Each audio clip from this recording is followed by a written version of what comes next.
رايحة فين يا ماما؟ هطلع شوية الغلة ده همت للحمام والعصافير اللي بيجوا على سطحين. ايوه والله فيك الخير. في الخير؟ فيك الخير ايه؟ ايوه والله هتوكلي العصافير عشان ناخده سوا. ثواب؟ اه. ثواب ايه يا حبيب؟ كيلو الفراخ ب 100 جنيه. انت عايزة ايه؟ عايزة ايه؟ هطلع لهم الغلة دي مرشوش، حط عليها منو.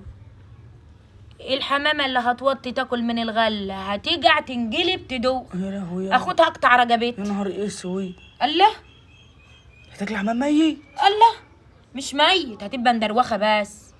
رك ما تيجع في الارض هاخدها عكشها ونذبحوه نتعشوا بيه. يا نهار اسود. وفي حمامة هتكفي ده؟ ده هيجي ياما 3 4 5 6 يمامات على 5 6 حمامات. حتى اليمام ما بعتهاكش. الله. يا نهار